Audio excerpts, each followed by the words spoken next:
Chios is most famous for, mastika. Chios is called the mastic island, an ancient aromatic resin that is the engine of the island's economy. The world's only commercial producer of mastic, it's exported to over 50 countries and it's used in everything from food to medicine. Its story begins with an evergreen tree. Ilias and Maria from the Mastic Growers Association have brought us to the only place in the world where the mastika tree flourishes. As you see, mastika actually is the sap. It's the sap of the tree, and actually it's the reaction of the tree in order to avoid infections from insects, from fungus, from bacteria. So when we make the incisions, the tree automatically produces mastika in order to cover the wound.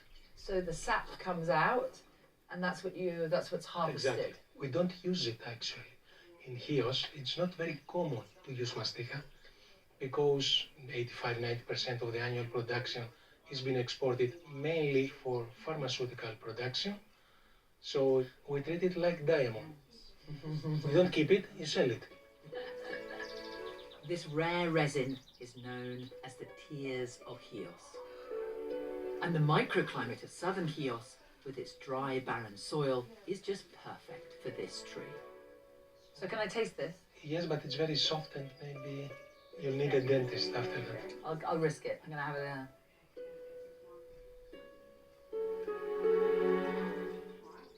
I'm trying to describe it. It's a slightly minty flavour.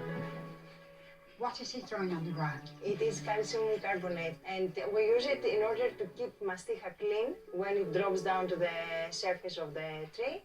How much mastika will you harvest off one tree, and how often can you harvest one tree? The average quantity, let's say it's almost 150 to 200 grams. But through the ages, the Chian growers choose very productive varieties. Yes. And this is the only varieties that now produces mastika. Otherwise, trees that you are able to find in the Mediterranean region produces only, let's say, 1 gram per year. So that's such a difference. A mastika tree here in Chios producing 150, maybe 300 grams, and then 1 gram somewhere else in the world. So it's the magic of Chios as well, Exactly. and how this plant has been cultivated over the years. Exactly. So you have the Monopoliopoulos on it. The mastic tree has been grafted into the life of the islanders since ancient times. Today, some 4,500 people who live here are involved in its production.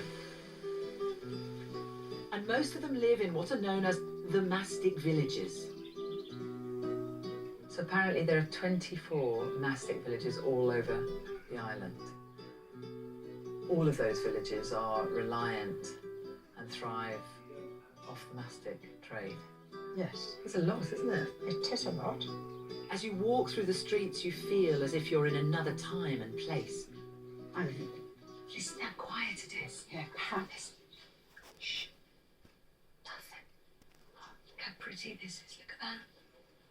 Oh, it's beautiful, isn't it? Life goes on the way it has for hundreds of years. Whilst the men toil in the mastic fields, the women work hard in the village, sorting it.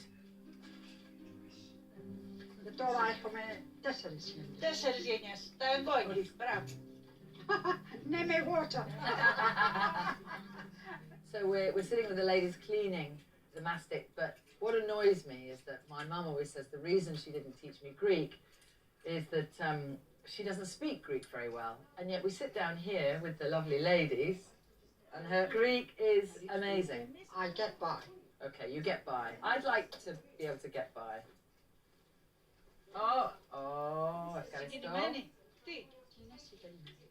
At this stage, the mastica has been harvested from the trees, and as you can see, when it arrives into the village, it's got quite a lot of debris still. During the winter time, ladies gather around on this square and they do this, talking and drinking and... The most famous of the mastic villages is Pyrgi, where buildings are covered in black and white sgraffito, a centuries-old technique where geometric patterns are etched into concrete. Now I thought they were tiles. Yes, it looks like tiles, but it's not. Not, it's painted in concrete. It's plaster. And the concrete from underneath. I like that. The level of detail in the design was a sign of the wealth of the owner of the house.